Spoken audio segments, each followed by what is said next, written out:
Well, welcome to your Wiley Manager 3-minute crash course. And today, Jed, we're talking about strength-based development. Maybe you can tell us what that actually means before we get started. Sure. Well, that theory or that position is, can be summarized in a couple of different ways. One, it would say that your talents are pretty much hardwired. Your strengths and weaknesses are sort of part of your personality, if you will. So don't expect too much to change because it's sort of who you are.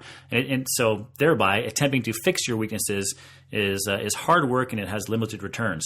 What it suggests you do is focus on your strengths only because they will have the leverage to move you to exceptional levels of performance.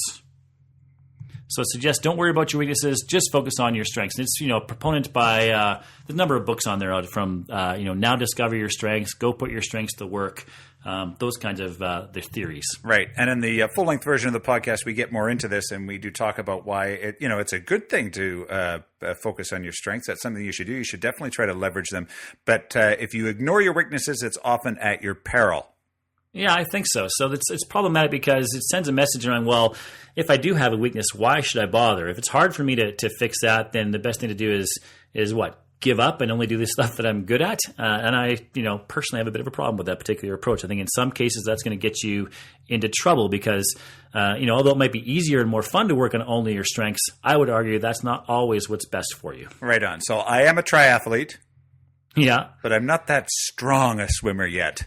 Yeah, so what this theory would suggest is just keep practicing your running and biking. Don't worry about not being a good swimmer. Right. Oh, there's a little Martin Short in there for you from Saturday Night Live, right? So it's no good if you drown before you get a chance to do the biking or the running.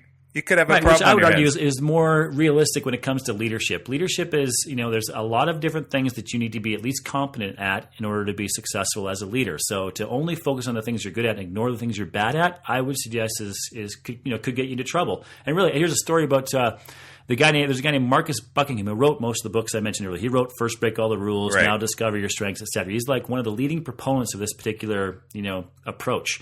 One day he's on the Today Show, and he's asked by the interviewer if he's ever in his life overcome a weakness. Well, he said, yeah, as a matter of fact, when I was a child, I stuttered a lot, right? And what does he do for a living now? He's a professional speaker. He writes books, and he's a professional speaker addressing thousands of people at a time. Quite some weakness to have overcome. Imagine if he had never bothered to work on that weakness, what kind of career he might be having now. And totally negates the theory of all his work. So here we are in the debunking unit of the Wiley Manager, suite. So very good, Jed. We talk about this and many, many more things in the full-length version of the podcast. You can pick that up on iTunes or at the Wiley Manager website at www.wileymanager.com. We hope to see you there. See you next time, Jed. Thanks, Bob.